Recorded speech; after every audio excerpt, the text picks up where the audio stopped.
ಅಂದು ಕಾಮನಹರನು ಕೊಂದನೆಂಬುದು ಪುಸಿಯೂ, ಇಂದು ವದನೆಯರ ಕಡೆಗಣ್ಣ, ಇಂದು ವದನೆಯರ ಕಡೆಗಣ್ಣು ನೋಟದಿ ನಿಂತಿಹನು ಸ್ಮರನು ಸರ್ವಜ್ಞ.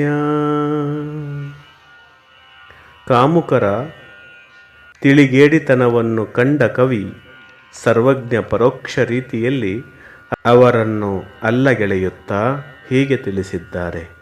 ಕಾಮದೇವನು ಪರಶಿವನು ತನ್ನ ಕಡೆಗಣ್ಣಿನಿಂದ ಸುಟ್ಟು ಹಾಕಿದ್ದನ್ನು ಎಂದು ಪುರಾಣ ಕಥೆಗಳು ಕೊಡುವ ಪುರಾವೆಗಳೆಲ್ಲವೂ ಸುಳ್ಳೆ.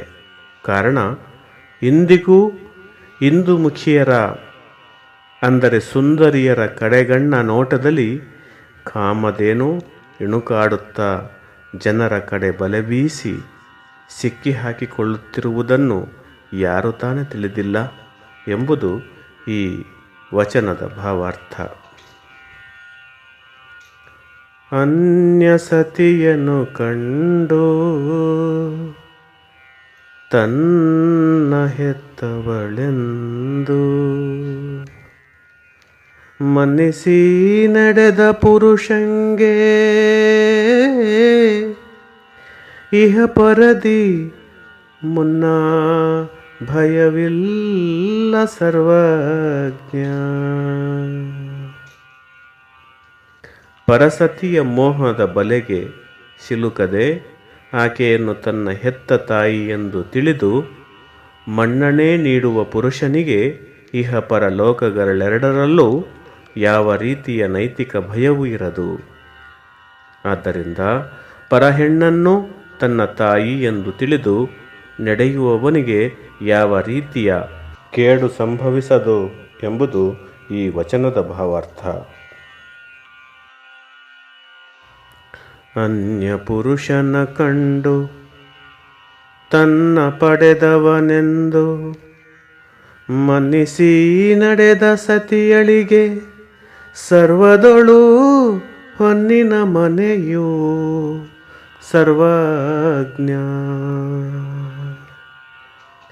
ಕವಿ ಸರ್ವಜ್ಞನು ಪರಸ್ತ್ರೀಯರ ಬಲೆಗೆ ಪುರುಷರು ಸಿಕ್ಕಿ ಹಾಕಿಕೊಳ್ಳದಂತೆ ಪುರುಷರ ರೂಪಿನ ಮಾತಿನ ಬಲೆಗೆ ಮಹಿಳೆಯರು ಸಿಲುಕಬಾರದು ಎಂದು ಎಚ್ಚರಿಕೆ ನೀಡುತ್ತಾ ಹೀಗೆ ಹೇಳುತ್ತಾನೆ. ಪುರುಷರನ್ನು ಕಂಡಾಗ ಸಾಧ್ವಿ ಸ್ತ್ರೀ ಯಾರು ಅವರನ್ನು ತಮ್ಮ ತಂದೆಗೆ ಸಮಾನರೆಂದು ಅರಿತು ನಡೆಯುತ್ತಾರೋ ಅಂಥವರಿಗೆ ಸ್ವರ್ಗದಲ್ಲಿ ಚಿನ್ನದ ಅರಮನೆಯೇ ಸಕಲ ಅಲೌಕಿಕ ಸುಖ ನೀಡಲು ಸಿದ್ಧವಿರುತ್ತದೆ ಎಂಬುದು ಈ ವಚನದ ಭಾವಾರ್ಥ. ಅಂದಕನು ನಿಂದಿರಲು ಮುಂದೆ ಬಪ್ಪರ ಕಾಣ, ಬಂದರೆ ಬಾಯಂದನದಿರ್ಪ ಗರುವಿಯ ದೊಂದುಗವೆ ಬೇಡ ಸರ್ವಜ್ಞ.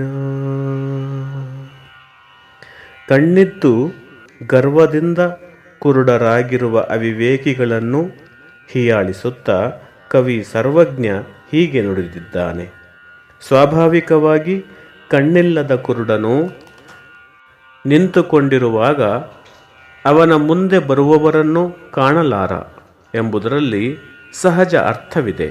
ಆದರೆ ಕಣ್ಣಿದ್ದು ಕುರುಡರಂತೆ ಅಹಂಕಾರದ ಕಾರಣ ಅವರನ್ನು ಕಂಡು ಕಾಣದಂತೆ ಹೋಗುವ ಗಾವಿಲರ ಸಂಘದಿಂದ ದೂರವಿರುವುದೇ ಲೇಸು ಎಂಬುದು ಈ ವಚನದ ಭಾವಾರ್ಥ. ಅಂಗನೆಯು ಗುಣಿಯಾಗಿ ಅಂಗಳಕ್ಕೆ ಹೊರಸಾಗಿ ತಂಗಾಳಿ ಚನ್ನದಿರುಳಾಗಿ ಬೇಸಿಗೆಯು ಹಿಂಗದೆ ಇರಲಿ ಸರ್ವಜ್ಞ.